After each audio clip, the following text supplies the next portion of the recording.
pelo caminho de dizer para vocês para que serve o inventário, né? Para que serve? E se ele não for feito? Se ele não for feito, não existe transmissão de patrimônio, a não ser que a gente adote o planejamento patrimonial pela holding patrimonial, né? Porque senão, se tiver um patrimônio no CPF de quem faleceu, haverá necessariamente de ser feito o inventário se ele não fez o planejamento patrimonial da família. Os herdeiros não conseguirão acessar contas bancárias, os investimentos, os bens podem ser bloqueados porque em algum momento vai ter dívida aí de TB, de IPTU, de condomínio, né? Porque as dívidas elas não cessam com a ausência do pai ou da mãe. As dívidas elas continuam, as obrigações continuam. E ele tem que necessariamente ser acionado o inventário em 60 dias, porque se passar desse prazo, ainda haverá uma multa a ser paga pela família. E o ITCMD, para esse inventário, ele pode alcançar aí um número até muito maior do que os 8% que a gente pensa que é 8% sobre o valor do patrimônio que a gente tem lá no nosso imposto de renda, e, na verdade, o ITCMD é de até 8% no Brasil, mas ele, lá no inventário, ele vai incidir sobre o valor de mercado do patrimônio. Isso mesmo. E quando que o patrimônio, que o inventário não precisa de ser feito? Ele só não vai precisar de ser feito se não tiver bens. Também, se todo o patrimônio for deixado pelo pai ou pela mãe em dinheiro, em moeda, também não precisa de inventário. Os haveres do falecido por empregadores, eles podem receber esses haveres sem precisar de inventário, se realmente esses haveres estiverem disponíveis. O saldo do FGTS também é alcançável sem precisar de inventário, e algumas outras situações, dependendo da legislação do Estado, porque lá no Estado é que vai ter previsto como que vai funcionar essa sucessão feita através de inventário. E aí, nós chegamos agora num custo que eu quero passar para vocês, e que vocês saibam que esse custo é um custo em que pode ser aplicável e vocês vão poder simular isso com o patrimônio que vocês têm hoje. Qual o patrimônio que você tem lá no seu imposto de renda? Você tem uma casa, você tem um apartamento, você tem salas comerciais, qual que é o seu patrimônio? Esse patrimônio, no exemplo que nós trouxemos para vocês aqui a título de informação, é um patrimônio em que os pais ou o pai está deixando para os filhos um patrimônio de R$ 1 milhão. E lá no cartório de notas, a gente vai precisar de ter um gasto. Por quê? Porque lá no cartório de notas vai ser feita a escritura desse inventário. Essa escritura, ela vai custar aí por volta de R$ 3.500, aproximadamente. Vão ser preciso muitas certidões que vão precisar de ser emitidas também para comprovar que não existe passivos dentro das obrigações em que envolva esse patrimônio. A gente está estimando aqui em R$ 3.000.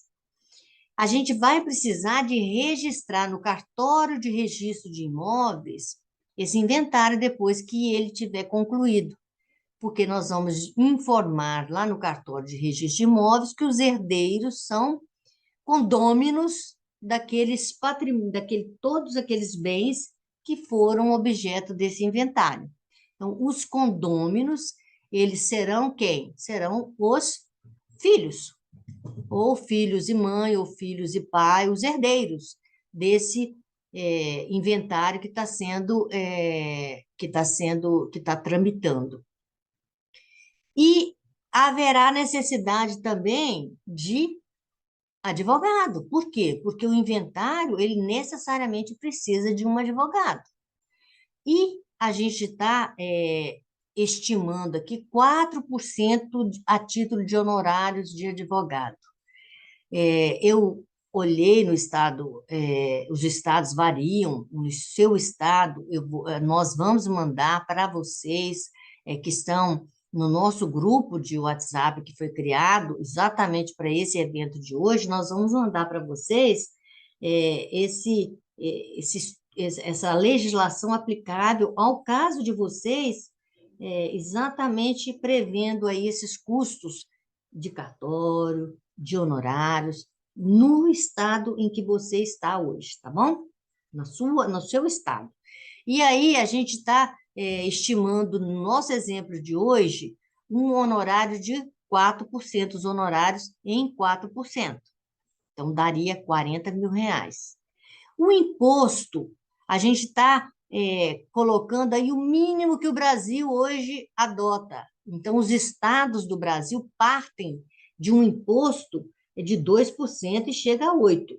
Mas, para efeitos do nosso exercício aqui, que é simplesmente provar para vocês quanto custa o inventário, a gente está escolhendo, então, a alíquota menor que esse inventário ele pode exigir no estado e que cobre a menor alíquota. Então, a menor alíquota em alguns estados do Brasil, que são pouquíssimos, é de 2%, então nós estamos considerando aí R$ 20.000. Um patrimônio de R$ 1.000.000, automaticamente, ele já vai gerar uma despesa para aquela família de R$ 70.000. Então, pensa bem, é preciso, quem é que paga essa despesa? Quem é que paga essa despesa é o filho. O filho paga a despesa. Então, o filho tem que ter R$ 70.000 para poder fazer com que esse inventário seja iniciado e concluído. E todos tenham que, é preciso que todos esses herdeiros estejam de comum acordo, estejam todos sem nenhum tipo de insatisfação, eles estejam todos aceitando aquela partilha na forma em que está sendo apresentada. Porque se cada um arrumar um advogado, isso não vai acabar jamais, né? Então, o inventário, nós estamos dizendo que ele chega ao custo de R$ 70.000, adotando os menores honorários de advogado, adotando a menor alíquota do imposto de transmissão causa-mortes e sendo bastante conservador em relação aos custos com cartório, com certidões e com cartório de registro de imóveis. Então, minimamente vai se gastar R$ 70.000. Só que nós que estamos acostumados com o mercado imobiliário, nós sabemos que aquela família que tem um patrimônio de R$ 1.000.000 e que o pai e a mãe estão deixando esse patrimônio para os seus herdeiros, esse patrimônio certamente foi adquirido há um tempo atrás, né? Então, ele é um patrimônio que está lá na nossa declaração de imposto de renda, certamente por um valor muito, muito, muito abaixo de R$ 1.000.000. Mas R$ 1.000.000 é o valor de mercado, então, a título de movimento lá no inventário, esse é o número que vai ter que ser adotado. Por quê? Porque o patrimônio precisa de ser partilhado e ele é partilhado no inventário pelo valor de mercado, né? E esse custo de R$ 70.000, ele certamente vai ser alcançado por um valor ainda mais drástico. Por quê? O filho não vai ter R$ 70.000. Quem tem um patrimônio de R$ 1.000.000, que hoje vale R$ 1.000.000, certamente adquiriu esse patrimônio por um valor muito, muito, muito mais baixo do que isso. Então, R$ 70.000 é um valor que quem tem esse patrimônio não vai ter esse dinheiro disponível, o filho não vai ter esse dinheiro disponível. Dificilmente o filho vai ter esse dinheiro para bancar o inventário. E aí, o que ele vai precisar fazer? Ele vai precisar de vender esse patrimônio. E vender esse patrimônio significa garantir para os possíveis interessados em adquirir esse patrimônio que está em inventário, só de falar que o patrimônio está em inventário, a gente já expulsa um monte de candidato à compra daquele bem. A gente vai precisar de dar um incentivo. E nós que estamos acostumados com o mercado imobiliário, estamos acostumados a tratar com patrimônio envolvendo bens das famílias, nós sabemos que pelo menos um deságio de 20% será necessário de ser aplicado. E quando a gente precisa de fazer isso para incentivar alguém a comprar esse patrimônio nosso, e dá para nós aí um sinal, né, de 100 mil, 70 mil que seja, para que a gente acione o judiciário ou o cartório para fazer o inventário, que seja um inventário judicial ou que seja extrajudicial, vai precisar de R$ 70.000. E aí, a gente teve que dar um desconto nesse patrimônio para as pessoas se empolgarem e aceitarem comprar esse patrimônio nosso, mesmo tendo a necessidade de esperar que esse inventário conclua para lá na frente passar e lavrar a escritura. Então, na verdade, aquela despesa que eu achava que ia ter consolidada em R$ 70.000, essa despesa já vai alcançar R$ 270.000. E isso significa 27% do patrimônio dessa família perdido. Perdido por falta de planejamento, perdido por necessidade de concluir esse inventário na situação em que os herdeiros não tenham o valor em que a família precisa e necessita para fazer esse inventário ser concluído. Então, gente, é muito, muito sofrido ter que passar pela dor da perda de um ente querido, seja pai, seja mãe, passar por essa dor e ainda assim ter que ter uma situação tão dramática que precisar de valores e não ter esse valor para assumir essas obrigações.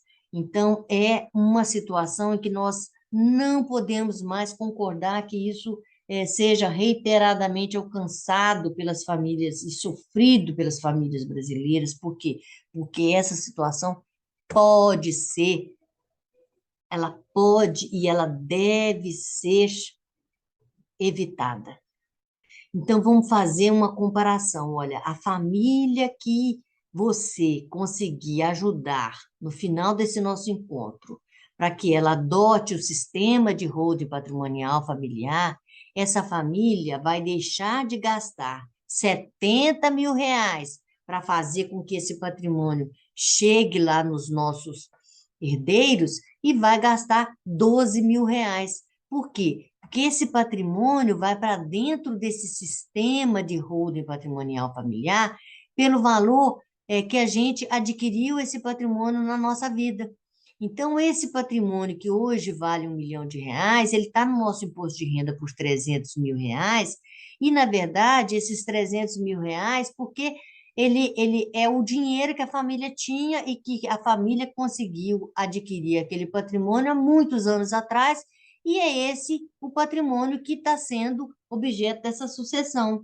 Então, esse patrimônio de R$ 300.000, ele vai ter um custo de R$ 3.500 de cartório de notas, vai ter um custo também das certidões que vão ser necessárias de serem levantadas, mas não vai ter custo de cartório de registro de imóveis. Por quê? Porque o próprio contrato social serve de instrumento para registro no cartório de registro de imóveis. Não haverá necessidade de gastar com escritura pública.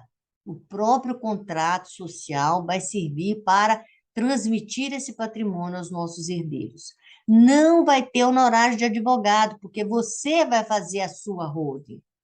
Você vai ajudar os seus vizinhos, os seus parentes, os seus amigos, os seus clientes a fazer a holding. Você pode muito bem ajudar essas famílias a sair dessa necessidade e fazer essa economia absurda.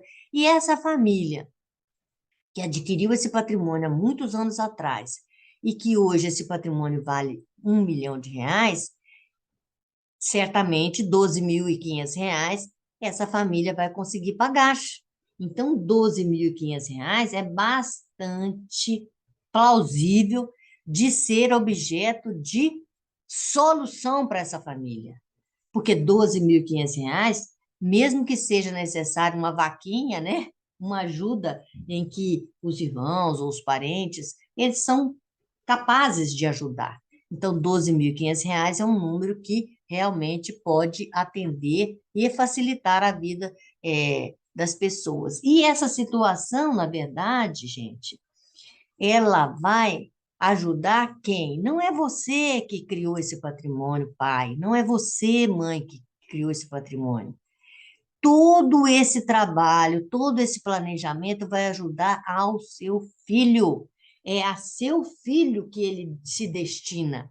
É para o seu filho que todo esse esforço vai ser feito e que vai garantir que o seu filho se mantenha no mesmo status social. Por quê? Porque senão ele vai gastar tanto para poder fazer o inventário, vai perder na hora que oferecer um deságio para vender aquele patrimônio e obter o dinheiro que vai possibilitar a conclusão desse inventário e o pagamento desses custos. Esse seu filho não moraria mais nesse mesmo endereço, né? Então, a gente tem essa outra tristeza que o filho, além do dinheiro, além da dor da perda do pai ou da mãe, além do problema financeiro que ele vai enfrentar absurdamente alto, ele ainda vai ter que ir para um pouco mais afastado de onde ele provavelmente viveu e cresceu. Muito triste.